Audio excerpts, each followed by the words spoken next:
Hello everyone, been ages since I've made a video, so let's see if I can remember what we were doing. Right, this is the one I've been doing in the sessions, the Dothraki dude on a horse. Last time I did the base. The other guy, which I'm painting for these videos, isn't anywhere near that. In fact, until earlier today, the horse wasn't painted, so there's a lot of bits and bobs to do. But we're going to try and do elements of the horse in this video, and I'll try to keep it brief. Now, this guy was done with a chest, as a bay horse, and I used this flat brown colour from Moral Colour as a base with some black added to it. Now, that was my base colour and resulted in this with shades and highlights. And for a bay, I think it's pretty decent. But what I've done for this other figure is I've used exactly the same brown, and there's no black added. So you can see that without the black, it's got a much redder colour overall, and it's probably bay veering into chestnut, which makes two figures looking absolutely identical would be a bit dull, so it adds a bit of difference, and there'll probably be white socks and some other slight horse differences just to illustrate how different horses can be. So what I've also done on this guy is I've already painted half of him. So I've done the highlights and things I wanted to do on that half. Why? Because it'd be a very long video to see me do everything, and I had to remind myself how to do it. So that's that. Also, you can see probably as well there's a little bit of a glossy shine, which is quite nice to have on a horse because they have got a bit of a shine to it. But I wanted to see if I could matte, and that's the nature of this particular paint. Whether it's the particular paint I have or this colour for Vallejo overall, I don't know, but I decided I wanted to make it a bit matter, and this is overall a little bit matter, and so I mixed in just a very small amount of this matte varnish from AK. I'm using AK other paints as well, and it doesn't. I'm using it as a matte medium, which is something you'd add to a paint as opposed to varnish over top. So I'm just adding a little bit of this added into this colour, and it seems to work okay to make it a bit matter. I could of course varnish it afterwards, but I kind of wanted it to come out matte in colour. So in order to do highlights, I have used a orange brown colour and a ochre brown colour, so that's clearly see that's more orange and getting towards a yellowy colour. So I'm just going to throw some of this on the palette. There is actually some already on the palette, but I kind of want to show you what I did. And right, so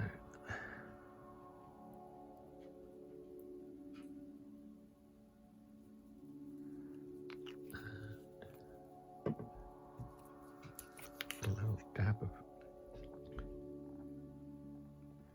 that varnish, and then I'm going to do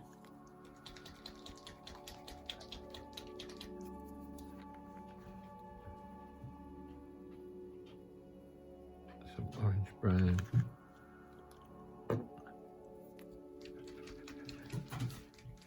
and some of the ochre brown. The idea being is that I don't want to make the highlights really super bright. I might later on, but just to get an idea of how this will be That's a dog whining at me. Please ignore the dog whining at me. Let's see if we can do this without the dog whining anymore. Gem, hello Gem. Is it because I is talking and there's suddenly noise that you have to kind of come from my attention? No, Gem, you have to wait. You have to wait. So I'm going to take some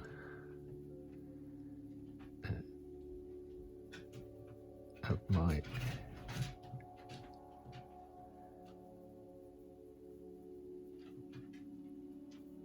base colour and mix in just a tiny amount of water to thin it, but not much. And I'm going to add some, only at this point, the orange brown, and thin that down a little bit. Now,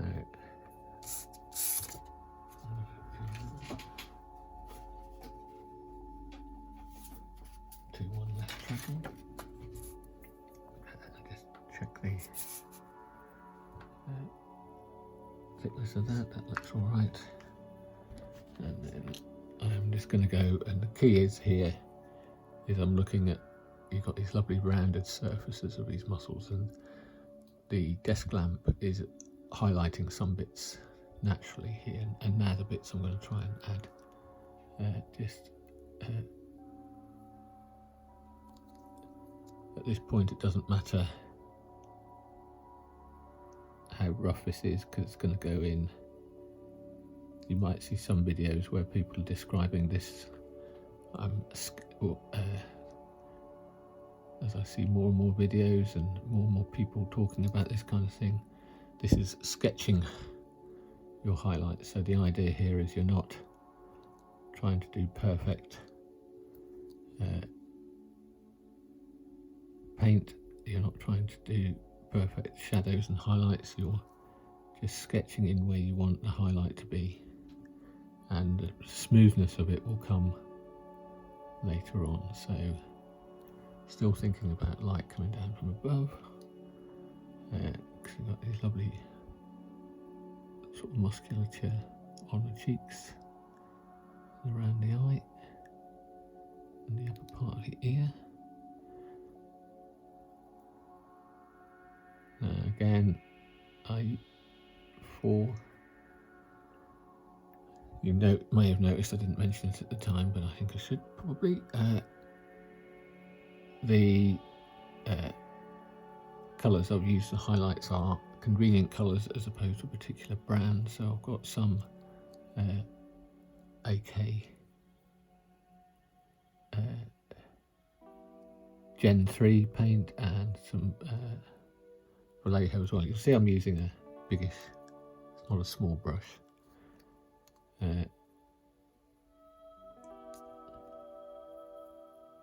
Because I'm kind of just doing quite nice sweeping strokes with the brush.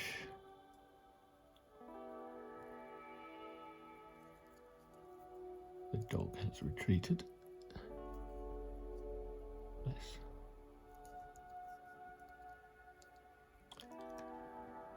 Definitely a more lively colour than what the other one is with using this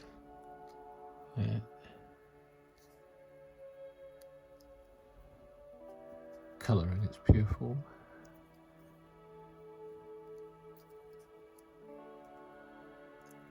Now you can see already that if we zoom right in, you can see where that's quite ugly in some ways, because it's just going, you can see every single paint stroke there. And where I'll put it once it dries, which is kind of freaky and also kind of cool to look at in some ways. So now I'm going to add a little bit more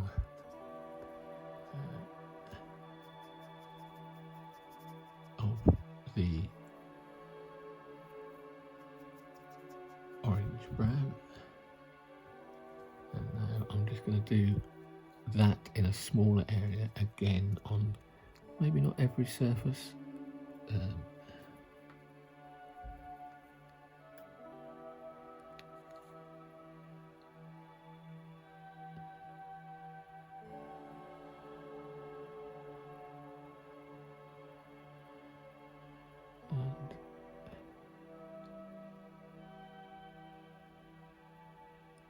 getting quite an orange character to it now.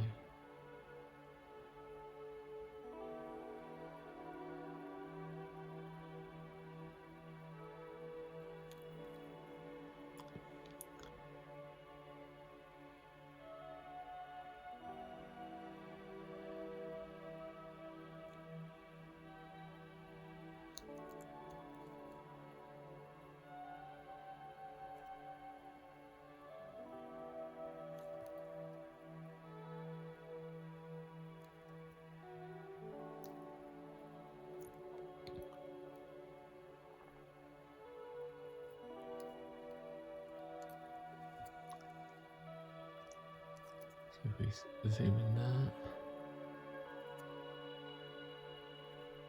you can see I've kind of even dabbled some of those in a little bit. Yeah, just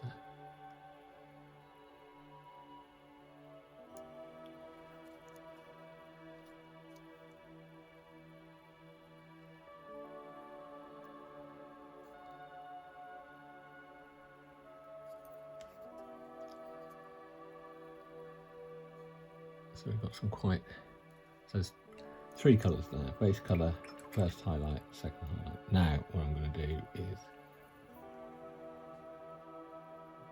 take my base colour again on its own, a little bit of that matte varnish in it, and thin it slightly. And by its nature, when this paint goes on, it's going to have, because it's thinned, whatever, it's going to have a translucency to it, so we will see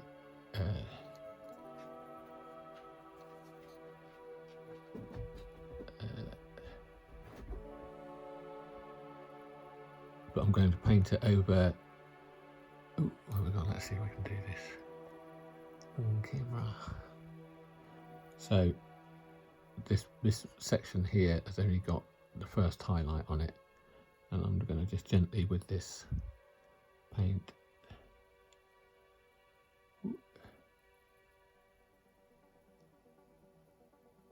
over it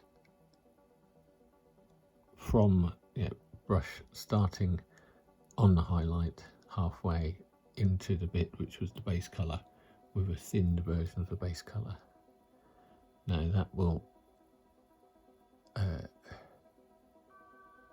that gone horribly? Here you go. That should dry and it will be less obvious. I'm just going to do some other little bits while I'm waiting for that little bit to dry.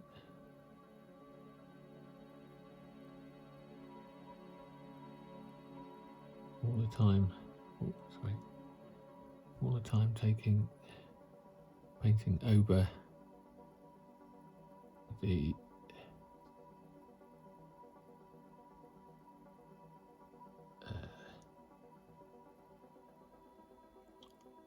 from the highlight into the base colour. And what we should end up seeing is a softer transition. So this little unit here was the first bit I did, and you can see that from what I've done there is still a highlight element where it's got a sharp edge, and it then goes to the base colour where it's still drying slightly, and although you can still see the edge, as it were, between the highlight and where I've just laid on this thinner layer, it is now less pronounced. And that's the idea. This is a relatively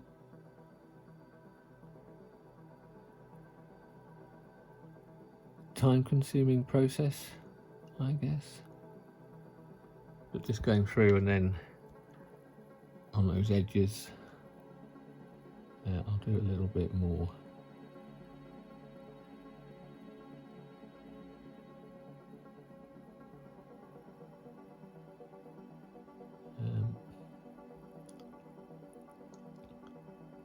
It's one of those things where if you think you've gone too far in the wrong direction, as it were, and lost the highlight, you can always go back and add that highlight in again.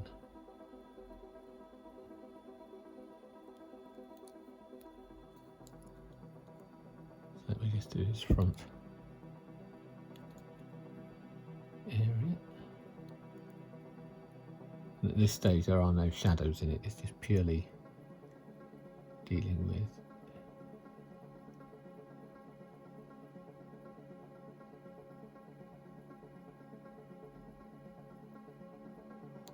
the highlight portions.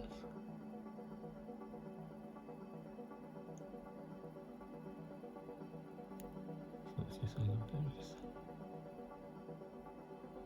You can see that's quite watery, but still has paint and pigment in it. And if you paint from the highlight down, when you lift your paint off the brush, you'll leave more of your base colour in the base colour area. So the direction of your brush stroke is pretty important here in helping with that smoothing effect or blending effect.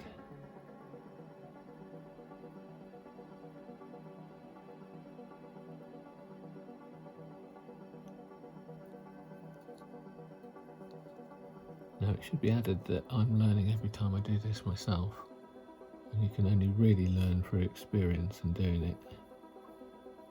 So how nicely this blend looks. The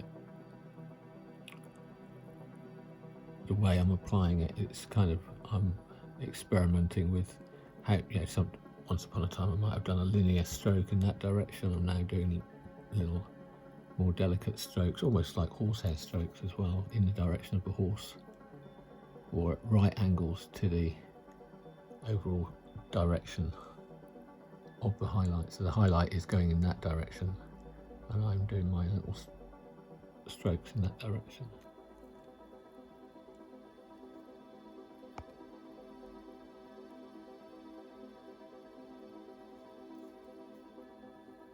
So let's just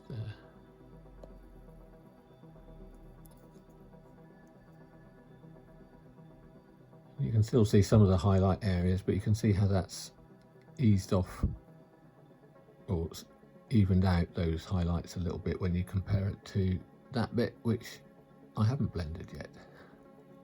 Just the power of that translucent overlay of paint. That would apply with doing flesh tones or any colour. You just need to identify those highlights and shadows, or highlights, and having a base colour that you can return to.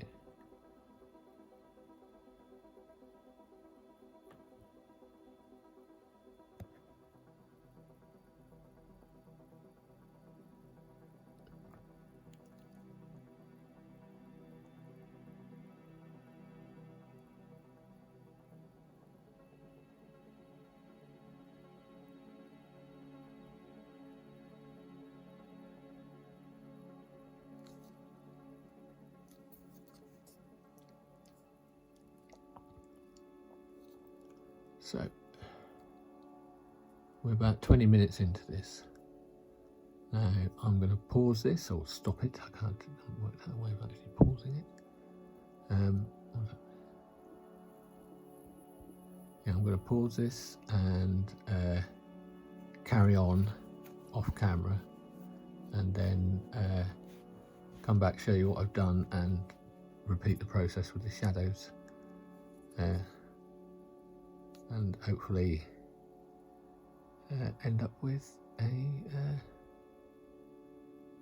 useful video for you, or 2 videos of horse painting before going on to the next bit of horse painting. Trying to make sure this doesn't get too long and too dull, but the principle here is I've used 3 densities or thicknesses of highlight, so base colour, first highlight, second highlight, and then so far only a thin down translucent layer of the base colour to tone down, not putting washers or filters over everything, but just over top of the borders between those things. So I'll say goodbye here and come back and hopefully show you progress. But yeah, just note how it looks here compared to how it looks here. We've just not much work done. It's a figure painting thing. We kind of do it a little bit over the top. No shortcuts if that's what you want to do. But it's illustrative of what end results look like. Okay, take care. Talk soon.